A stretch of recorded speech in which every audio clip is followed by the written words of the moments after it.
Solange, do canal EMP. Mais uma vez estou aqui com vocês para falar sobre, continuar nosso assunto sobre o Setembro Amarelo. E hoje nós vamos abordar um assunto que é pouco discutido nas empresas, né? Muitas vezes é de uma importância muito grande, que é falar sobre a liderança. E é para falar também, assim, já que o tema é Setembro Amarelo, e nós estamos falando de saúde mental, um mês de referência a isso, o que acontece quando o líder precisa de apoio, né? Porque nós falamos muito sobre o líder, né, que apoia a sua equipe, mas e quando o líder precisa de apoio? Quem cuida do líder? E para falar sobre isso hoje, eu trouxe meu convidado mais especial, Ivânio, com mais de 20 anos de carreira dentro desse segmento, na linha de frente como diretor, e ele vai contribuir um pouco aqui conosco, trazendo uma história incrível, inspiradora. Então, curta esse vídeo, compartilhe, né? Eu acho que você vai se surpreender com esse tema de hoje, com esse tema que a gente vai abordar agora. Ivânio, muito obrigada. Obrigado a você, pelo convite, Sol, por ter aceitado esse convite. Fico feliz em poder participar aqui do Talk, né? Também desse início do EMP, e vamos abordar um assunto muito importante, né, para as empresas, muito importante para mim em específico, né? Uma vivência que eu tive, que eu acredito que muitas pessoas possam sentir o mesmo em algum momento da sua carreira profissional. E um tempo que com certeza vai ajudar muita gente aí, talvez, a arrumar um caminho, né? Sim. Ivânio, a nossa história, ela começou já dentro do corporativo, né? Então, por isso que eu acompanhei esse episódio, né? Essa fase, essa etapa da sua vida. Por isso que eu acho que é importantíssimo a gente falar sobre isso, e você mais ainda, com mais propriedade. Então eu queria que você, se a gente for buscar um pouquinho lá para trás, né? Queria que você compartilhasse com a gente como que começou a tua carreira dentro do que você faz hoje, e para que a gente possa chegar até a fase mesmo, né, do líder, quem cuida do líder quando ele precisa. Legal, pessoal. Bom, eu sou formado em administração de empresas, né? Pós-graduado em recursos humanos. E sou casado, tenho já 20 anos de experiência nessa vida matrimonial, que é uma parte muito importante da nossa vida. Tenho 2 filhos lindos, né? E são a nossa base. Eu atuei na área do varejo, atuei na indústria, comecei lá nas operações, aí fui migrando para a área de recursos humanos, que é uma área que eu me desenvolvi bastante, fiquei um longo caminho nessa área. Nessa empresa que eu estou há 11 anos trabalhando no supermercado 3M, e já há mais ou menos uns 5 anos eu fiquei na área de recursos humanos, e aí eu recebi esse desafio, né, de deixar a gerência de RH e comandar as operações geral, né, como gerente geral, diretor da rede, onde eles passaram a ter a ideia de expandir os negócios. E foi quando muita coisa começou a acontecer, né? Já o ambiente bastante dinâmico na área do RH, nas nossas demandas, foi quando, inclusive, nós nos conhecemos, né? Sim. E aí na área de operações, aí com outras responsabilidades, enfim, foi quando alguns detalhes que me trouxeram a esse tema. Mas basicamente foi essa trajetória desses 20 anos. E o que estava acontecendo? Como que era a sua rotina? Agora a gente está falando de uma transição, né, do RH, que já é muito aquecido, né? E aí você vem com uma transição na gestão da operação, de um varejo que também é aquecido, que é agressivo, porque o tempo todo, né, lidando ali com o cliente, lidando com os funcionários, lidando com todo o contexto. Conta um pouco como que estava a sua rotina nesse período. Quando eu fiz a migração, assim, eu tinha uma noção do desafio, né? Lógico. Foi uma mudança por completo na minha rotina, nos meus horários, né? Nas minhas obrigações, enfim, até para minha família, porque eu passei a passar muito mais tempo na empresa, né? Dentro dessa responsabilidade e agenda muito cheia. Você também trabalhou no varejo, aí você sabe muito bem que a gente vive com metas, Sim. muitas responsabilidades, um ambiente muito dinâmico e principalmente naquele começo, entre 2019 e 2020, veio a pandemia, juntou tudo isso, uma carga horária de 12 horas de trabalho, muitas vezes os 6 dias da semana, muitas vezes os domingos, nos feriados, né? Então aquele trabalho, assim, da forma como eu tinha que desenvolver, até pela minha característica de ser uma pessoa também dinâmica, de me entregar muito ao trabalho, começou a dar sinais assim de alguns desconfortos, né? Eu acredito que o que possa ter levado a isso foi esse próprio ambiente que a gente estava vivendo naquele momento ali, né? Sim. E como que eu tinha que lidar com aquilo. Sim. E em qual momento que você percebeu que tinha algo acontecendo de errado? Qual momento você percebeu que você estava adoecendo? Olha, o primeiro momento foi no começo da pandemia ali, eu tinha mais ou menos uns 2 anos que eu já estava nessa rotina e eu ficava muito cansado, eu tinha dificuldade de concentração, comecei a ter alguns períodos de insônia no começo, que não era tão grave. E aí eu procurei uma primeira ajuda, né, de um psicólogo, e na época ele diagnosticou a síndrome de burnout. Sim. É o excesso do excesso de trabalho. Sim. Eu realmente trabalhava muito, não descansava quase nada, e quando eu ia dormir eu pensava nas coisas do dia a dia, no dia seguinte, no que eu tinha que fazer, coisas que ficaram, coisas que tinham que vir, né? E isso acabou prejudicando um pouco até o meu desempenho no próprio trabalho, a contradição, né? E segui com a terapia, aparentemente eu melhorei, mas depois de um tempo voltou muito mais forte. Aí foi um período em que eu comecei a ter uma insônia mais profunda, cheguei a ficar mais de um mês sem dormir, nada, e entrei num processo depressivo. E aí essa fase foi a mais difícil. Sim. Essa foi a que realmente eu classifico como uma doença, né? Uma fase em que toda essa gama de responsabilidade, todo esse trabalho, ele começou a afetar a minha saúde, o meu bem-estar mesmo, não só por não ter esse contato com a família, mas por não conseguir mesmo dar andamento ao meu trabalho por conta do excesso. E aí eu procurei uma ajuda novamente, aí então, além da burnout, eu fui diagnosticado com transtorno bipolar, aí entrei em medicação, e você sabe que o antidepressivo ele é bom, por um lado, né, que controla, né, por um tempo, mas ele causa também uma dependência, até uma depressão a mais, né? Sim. Isso foi bem difícil, foi o período mais difícil, foi a época que eu realmente tive crises de ansiedade, depois crises de depressão, de não querer sair de casa, de não querer nem levantar da cama, de ter medo de tudo, de ter medo do futuro, e aí isso veio numa sequência, e eu tratando, Uma avalanche, né? eu continuava passando no psiquiatra, no psicólogo, fazia terapia, aí eu já não estava aguentando mais, e já tinha até pensamentos suicidas. Olha só, importante isso.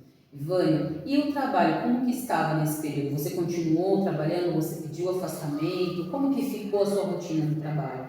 Porque em algum momento, chegou em algum momento você falava, eu acho que eu vou precisar sair, eu vou precisar realmente me ausentar? Teve. Do tipo, vou ter que encerrar aqui. Eu percebi que eu não dava mais conta, né? E que se eu continuasse naquela trajetória, eu ia acabar ou me prejudicando ou prejudicando a própria empresa, né? Porque afinal depois era um problema de saúde, ainda que fosse desenvolvido, mas era um problema de de saúde, né? Então eu realmente pedi o desligamento, porque eu achava que eu já não estava mais contribuindo, que aquilo poderia até me prejudicar e prejudicar a empresa. Mas, qual foi a minha surpresa, né? Eles não aceitaram, né? Eles disseram que entendiam o que eu estava passando, que tinha até essa experiência, inclusive, e que, na visão deles, se eu me desligasse, eu ia ficar em casa, eu ia ficar mais ansioso, talvez ficasse até pior. Eu lembro bem que meu chefe na época, ele falou assim, se você tiver saído daqui, você vai sair daqui curado. Você não vai sair daqui doente. Nós vamos te ajudar, nós vamos, evidentemente, reduzir as cobranças, aquele ambiente de pressão, ele foi, aos poucos, migrando para outros pares que pudessem ajudar, dividiu ali as responsabilidades, diminuiu um pouco a carga horária, e enquanto eu seguia com o meu tratamento, mas em nenhum momento eu parei de trabalhar. Né? Até hoje eu estou falando sobre isso. Você permaneceu trabalhando. A gente estava conversando com um grupo de amigos e a gente falou, nossa, mas ele teve esse processo depressivo e continuou trabalhando. Eu falei, mas eu continuei trabalhando porque eles entenderam que era o momento que, olha, eu vou deixar ele aqui, eu vou, na verdade, investir nele, né? Olha, nós vamos te dar uma segunda chance, você vai melhorar e você vai retornar para a empresa e seguir a sua carreira, né? Então isso é uma coisa que inclusive me surpreendeu muito, não esperava, e hoje eu vejo que foi bom para mim, né? Foi bom para mim porque realmente se eu ficasse em casa, talvez ficasse pior, eu ia ficar bastante apreensivo, porque eu já estava muito apreensivo, né? E mais dependente ainda da medicação, sem ter com quem conversar, porque as pessoas, elas têm a vida delas, né? Elas trabalham, as crianças vão para a escola enfim, eu dificilmente conseguiria outro emprego, então foi bom. Foi bom. Posso concluir? E assim, o que tudo isso, o que significou a empresa ter te dado esse apoio? O que você traz assim dentro de sentimento assim? Olha só, assim, gratidão. Em primeiro lugar, a gente tem que ser sempre grato a tudo e todos, né? Posso até falar aqui, já que eu estou aqui no Toque com a Sol, que a Sol também me ajudou muito, né? Nesse mesmo período que eu estava nessa condição, a Sol estava enfrentando um câncer de mama, né?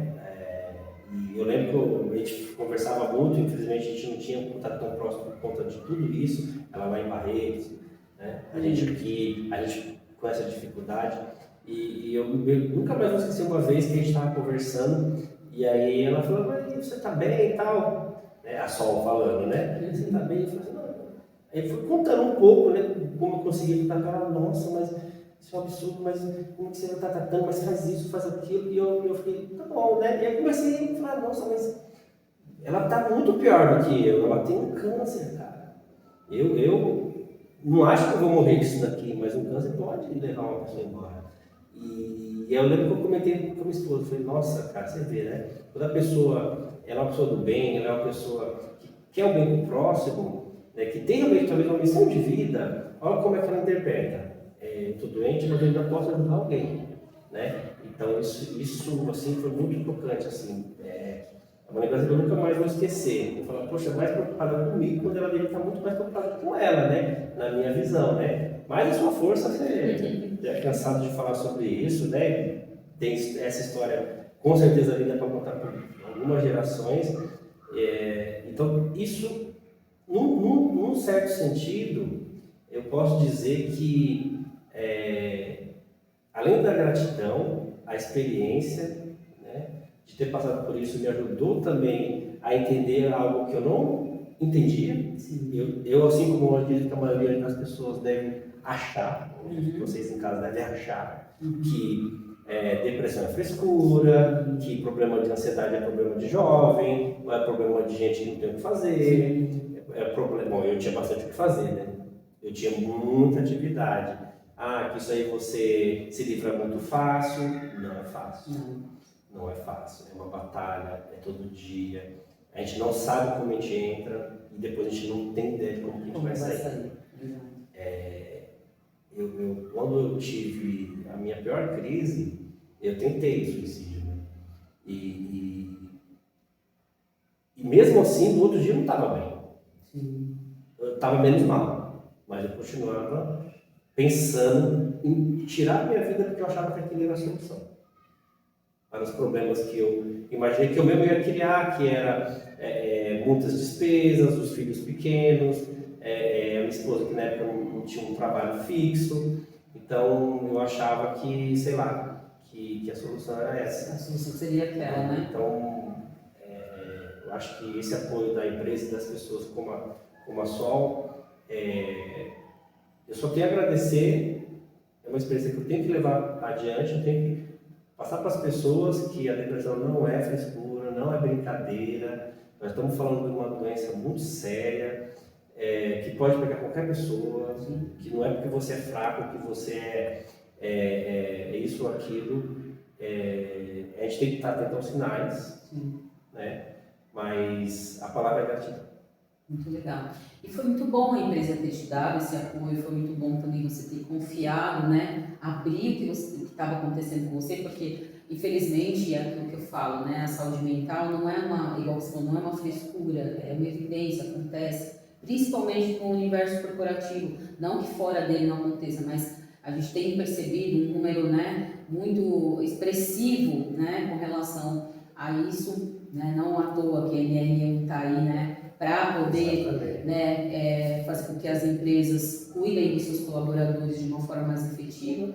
E também, pensando na questão do suicídio, o que você falou que é um assunto que está em pauta dentro do Setembro Amarelo, né? Infelizmente, nós temos sim dados, né, de pessoas que tiram suas vidas, né, e muitas vezes pela ausência do apoio, pela ausência justamente por essa rede de apoio e por não ver mais saída, né, dentro daquilo que ela está vivendo. E infelizmente a gente tem sim uma evidência sobre isso. E o Setembro Amarelo, que é o nosso mês de referência, ele vem para realmente nos deixar mais atentos, né? Eu sempre digo, Vani, que as campanhas elas existem, mas elas não precisam terminar no mês, né? Em si, por exemplo, nós estamos falando de Setembro Amarelo, então hoje a gente vai falar sobre isso nas empresas, sobre isso nas escolas, sobre isso nas ONGs, enfim, todo o resto. Mas aí entrou outubro, já é outra coisa, vamos falar de não, eu acho que esses assuntos eles precisam ser o tempo todo retomados, né? Dentro do ambiente social, dentro das casas, principalmente agora com a tecnologia, o uso exagerado dos jovens ao celular, então assim, ficam muito isolados, né? Ficam mais quietos, mais nos seus quartos, então, e ficam ali, então, ou seja, a gente precisa entender que isso precisa ser muito mais falado, muito mais discutido, muito mais aflorado para que as pessoas fiquem atentas aos sinais e que elas percebam que tem algo de errado acontecendo com elas, né? E que tem sim como procurar ajuda e tem sim que tentar de alguma maneira se resgatar, porque é um resgate, né? E é como você falou, são todos os dias, não é um dia, né? São todos os dias, né? E eu vou depois te fazer uma pergunta sobre como que você mudou tudo isso, como que está hoje o teu equilíbrio de vida, mas vamos lá. Ó, aqui, aqui já fala de liderança, o que isso te trouxe de experiência que você conseguiu trazer para o teu ambiente de trabalho? Só a primeira coisa é a gente ter mais empatia. Eu lembro que uma vez eu vi uma entrevista da Madonna e ela falando assim que ela era uma pessoa antes de ter filho e ela passou a ser uma outra pessoa quando ela teve a filha dela, né? E ela falou que a maternidade tinha ensinado ela que ela precisava ser uma pessoa generosa com o mundo, porque com certeza a mamãe quer que o mundo seja generoso com o seu filho. Agora, se eu não sou generoso com os outros, provavelmente os outros não vão ser generosos com os meus filhos também. Então, assim, quando você passa por uma situação, você sempre aprende alguma coisa assim.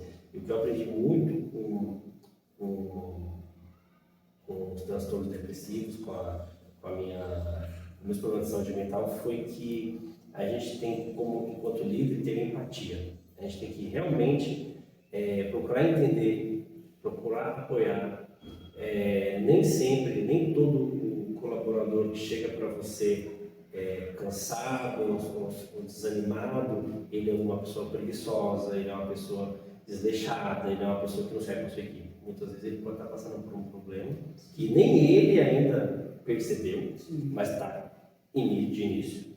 E a minha experiência me trouxe essa visão. Eu tive depois de passar por isso, quando eu estava já no final do meu tratamento, já muito melhor, eu tive alguns casos de colaboradores, né, da empresa, de pessoas que eu conhecia, que eu percebi que eles tinham alguns gatilhos ali, alguns traços que poderiam levar eles, talvez não tivessem ainda com um transtorno depressivo, mas estavam caminhando para isso. E aí eu conversava muito com eles, entendia, compreendia, apoiava. Por quê? Porque eu passei por isso. E antes eu não tinha essa visão. Eu acho que o líder, ele não pode só cobrar. É uma função nossa, óbvio. Né? A gente precisa entregar, a gente precisa produzir. Se a gente não evoluir, a gente vai desaparecer. Né? A humanidade é feita para evoluir, óbvio. E o trabalho é uma parte muito importante da vida, mas ele não pode ser tudo. Né? A pessoa tem que ter um propósito, como você fala muito, ela tem que ter um significado, ela tem que ter outras atividades que complementam, ela precisa descansar. Sim. A gente fala muito de descanso, de terapia. Terapia não é perda de tempo. Às vezes a pessoa com um processo terapêutico, um analista bom, ela pode antecipar sintomas mais graves para não chegar na parte medicamentosa, né? Sim. Que é um pouco mais grave, mas se chegar, ela tem que também passar por isso, ela tem que procurar esse tratamento, e eu posso hoje enxergar isso numa pessoa da minha equipe ou em algum colega que esteja passando por isso e eu posso intervir. Isso foi uma experiência que eu levo para sempre e mudou completamente a minha visão. Ivânio, e você, o que você mudou na sua rotina? Porque você trabalhava 12 horas, né? Era o tempo todo a mente trabalhando, né, ali para os resultados, para as coisas que tinham que vir e acontecer. Bom, feito tudo isso, você teve uma virada, né? Virou a chave. Mas virou não só a empresa, né? O apoio da empresa, da sua família, dos amigos, mas assim, a tua rotina, como que ela se deu a partir de então? Já com essa consciência e com tudo isso que trouxe, né? Esse período. Hoje, eu já olho para esse problema já no passado. Sim. Esperar também passou. Eu calculo ali que eu tive entre a primeira onda de ansiedade, né, e a depressão propriamente dita, e tive até na ideação suicida ali, esse período todo, ele durou em torno de 3 anos. Né? Só que vivendo esses 3 anos parecia uma vida inteira.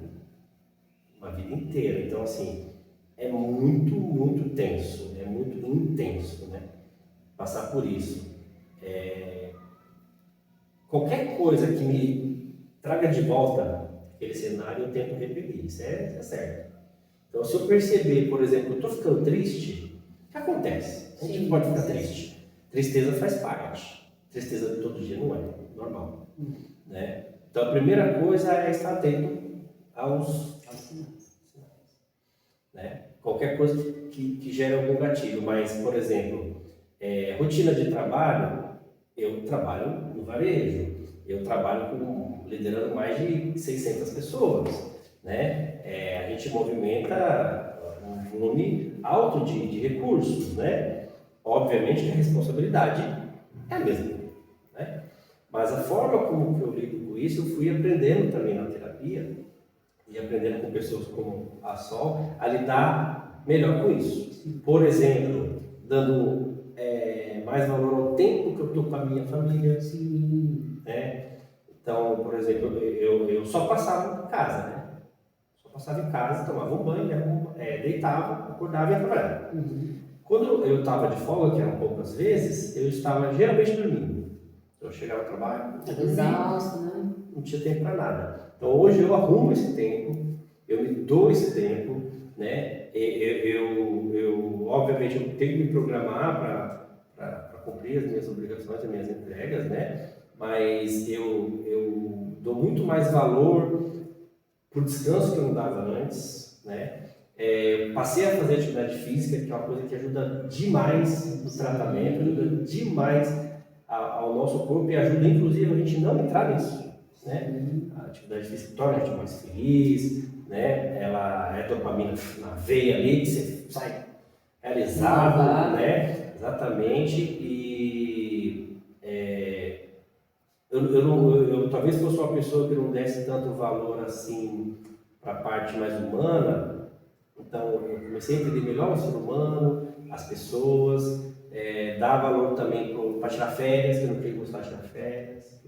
Agora eu tiro férias, vou viajar, quando eu posso eu saio com meus filhos, ou com a minha esposa, ou com a família, reúno a família, e tudo isso ajuda muito para que a gente tenha uma vida mais saudável, e aí a gente começa a lidar melhor com o nosso trabalho, porque as obrigações continuam aí, né? Sim. As responsabilidades continuam aí. A carga horária às vezes é alta em um dia, em outro, mas não precisa ser em todos, né? Então foi uma mudança que veio ocorrendo, mas olhando para trás agora, que já se passaram aí quase 3 anos, né? Olhando 19, 20, 21 ali, 22, um pedaço, olhando para aquele período eu vejo que eu mudei. Muito Com bom, certeza mesmo. muito bom. E você entender que a gestão do tempo, né? A gestão do tempo, o equilíbrio, né? Entre tudo. E o trabalho continua fluindo, né? Quer dizer, toda aquela busca, né? Do resultado, das preocupações, mas quando você encontra o equilíbrio entre o trabalho, entre você e a sua família, eu acredito que tudo fica, né? Nivelado. E é como você falou, você vai ter dias sim que você vai precisar, né, colocar mais energia ali naquele trabalho e às vezes sim passar um pouquinho ali da carga, que é uma carga que a gente acha que é um pouco mais aceita ou mais normal para nós, né, como trabalhadores, mas de alguma maneira você conseguiu dentro dessa dor, desse vulcão, de tudo isso que aconteceu, tirar uma lição da qual você vai, com certeza, vai permear. É nesse campo que você agora vai permanecer, justamente porque teve toda essa consciência, né? E isso é muito importante. É importante para quem está nos assistindo entender que, assim, se você está vivendo algo como o Ivânio viveu e está compartilhando conosco aqui, busque ajuda, né? E que você saiba que tem as redes de apoio e que você tem como ter essa consciência e ter como, né, sair disso, mas sair disso de uma forma ressignificada, né? De uma maneira diferente, porque eu que atravessei o câncer de mama também em 2022, eu ouvi muito isso, porque eu sempre falava, né, não por quê, mas para quê? Para que estou vivendo isso? Hoje eu sei por quê e sei para quê, né? Por isso que eu estou aqui com você nesse diálogo, porque o meu propósito de vida é esse, né? Levar a informação sobre as questões que envolvem a saúde, né? Não só relacionada ao câncer, mas outras questões também, porque eu vivo esse propósito hoje, dentro do que eu escolhi como profissão, também nessa transição. Mas eu já ouvi assim, olha, cuidado para você não esquecer do que você passou e voltar a fazer tudo de novo, repetir os seus hábitos, porque eu também trabalhava muito, né?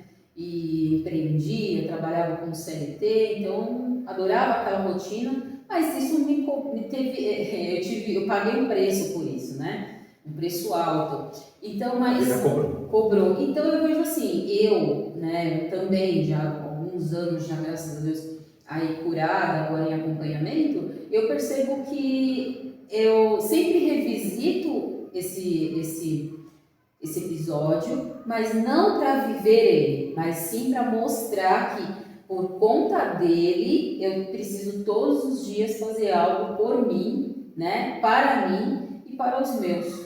Porque senão também a gente se perde e volta, menos que a gente vai esperando, vai voltando, né, o pezinho ali para trabalhar. Então não, opa, e é aquilo, né? Se dá o tempo do ócio, né? Não precisa ser tão criativo o tempo todo, se dá o direito de não se cobrar tanto, né? Assistir um filme, ficar sentado ali no sofá, lendo um livro, ou simplesmente sair para fazer uma caminhada desproposital. É tão gostoso, né? Nossa, uma delícia. Então, acho que esse é uma reeducação, né, Ivone, que a gente precisa ter. E todos precisam, Todos né? precisam. Assim, a gente às vezes pode não ter um problema, mas a forma como a gente vai levando a nossa vida pode, aos poucos, nos levar a isso. Sim. Ninguém planeja ter câncer, ninguém planeja ter depressão, Sim. ninguém planeja. Nossa vida não é para isso, Não é. né? Mas em algum momento você chega nisso.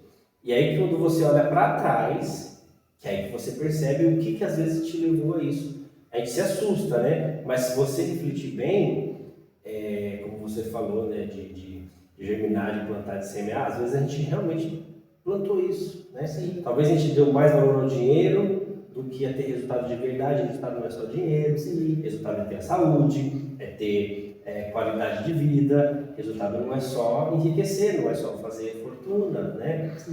Às vezes a gente quer agradar todo mundo e às vezes a gente não consegue agradar a pessoa mais importante da nossa vida, que somos nós mesmos, né? Então, assim, satisfaz. Eu sempre fui uma pessoa muito perfeccionista, então eu aprendi que isso não é uma qualidade, é um defeito,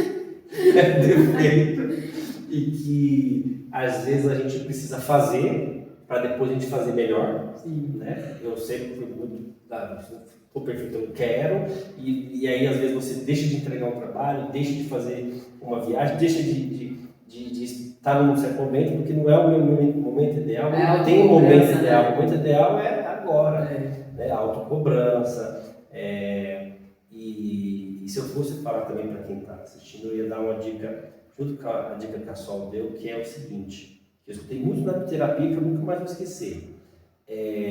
Se você está com depressão, se você está com crise de ansiedade, se você já não se entende mais como você era, eu posso te garantir que isso é passageiro, que essa fase não representa quem você é, não é você, é uma fase, e que com o tratamento, com seriedade, com o apoio da família e com a sua força de vontade vai passar. Exatamente vai isso. Passar. Nós vamos vencer. Sim, eu acredito nisso também, viu? Muito bom, muito profundo. Ivane, e hoje para os líderes, que mensagem você deixaria hoje? Bom, a primeira coisa é prestar muita atenção nas pessoas. A gente não pode olhar as pessoas só como um número.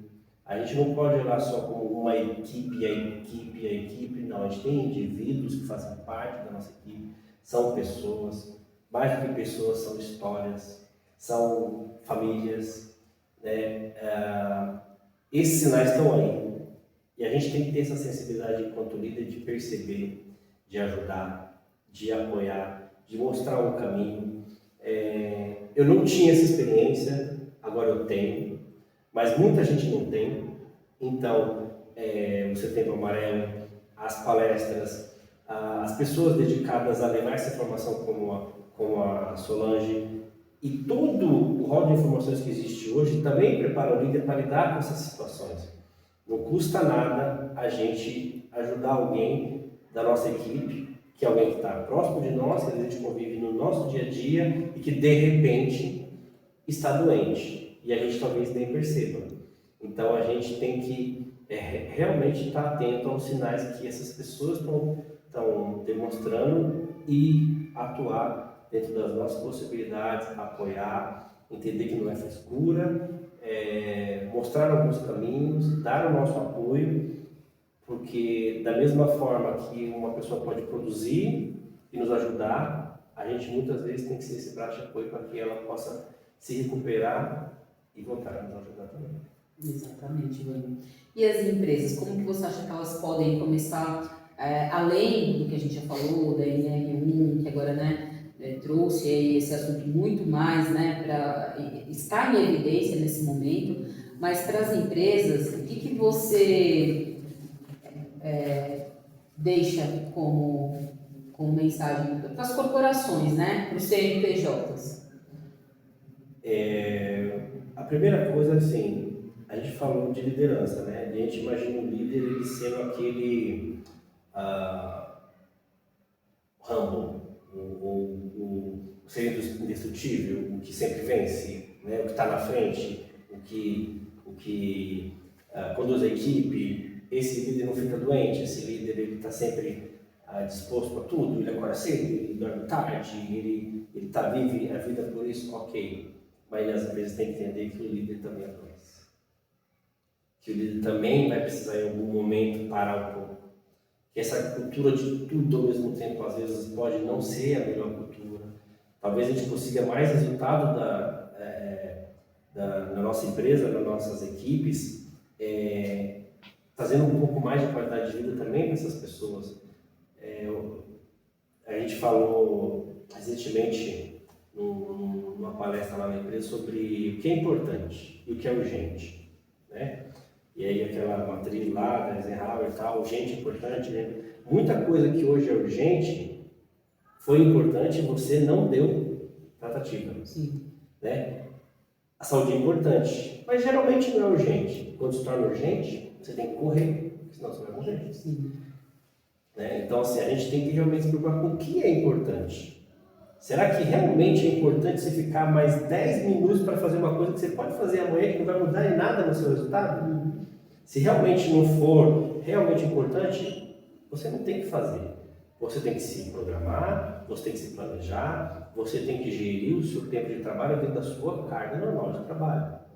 E hoje eu acredito que as empresas estão cada vez mais entendendo isso, porque no passado já foi muito pior.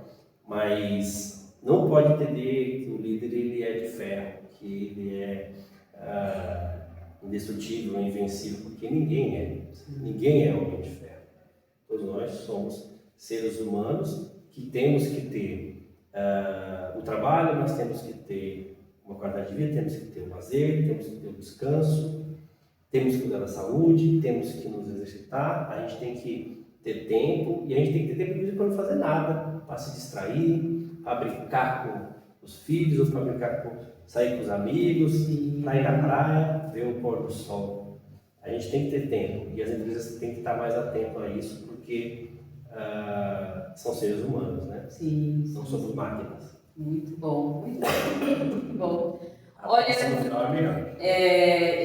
eu já conhecia, né, essa etapa da sua vida, mas te ouvir, né, compartilhando isso de uma maneira tão aberta, de uma maneira tão profunda, né, é algo que impacta mesmo, né, que a gente fica impactado porque eu fico feliz porque eu sei o quanto isso foi duro, mas fico muito feliz no sentido de que você conseguiu sair desse processo e hoje você está aqui compartilhando com a gente. Eu me sinto honrada com isso, de verdade, obrigada, porque assim, como eu falei, né, nós vivemos coisas que muitas vezes as pessoas nem sabem, né, quem nos vê fala, nossa... Alguns vão se surpreender, né? Fala, nossa, mas ele, né? Não parou de trabalhar, não parou de trabalhar, né, continua aqui mantendo a bola lá em cima, tá no jogo o tempo todo, mas é importante que as pessoas percebam que somos seres humanos, como você falou, que temos também problemas. Tem uma frase que eu leio sempre aí nas redes sociais que é: você pode ter vários problemas, mas se você perder sua saúde, você passa a ter um só. Porque, de fato, ele se torna, né, o principal da sua vida, né? E é isso que a gente precisa estar atento, a não perder essa saúde. E seja ela física, seja ela mental, e estar o tempo todo realmente atento. Ivani, muito obrigada, de coração. Assim, eu amei esse bate-papo. E desejo toda a sorte do mundo. Você sabe que você mora aqui no meu coração. E você no meu. E também me ajudou nesse momento tão difícil. Eu não ajudei tanto quanto eu gostaria você no seu momento, mas eu tenho certeza que com essa força, sucesso, você já sabe o que é e pode contar com a gente. E eu espero que a gente possa acrescentar com esse trabalho para quem está assistindo entender, e se você já está passando por isso, que você vai superar. Sim, é isso mesmo. Ivani, muito obrigada. De verdade, história forte, impactante e linda, viu? Parabéns, muito obrigada. Para vocês que acompanharam aqui o nosso bate-papo, o Ivânio, ele é uma pessoa próxima a mim, se tornou, e assim vai continuar para minha vida. Eu sempre falo que é um presente de Deus para mim, para minha família, a família dele, que hoje assim, nós nos abraçamos, né?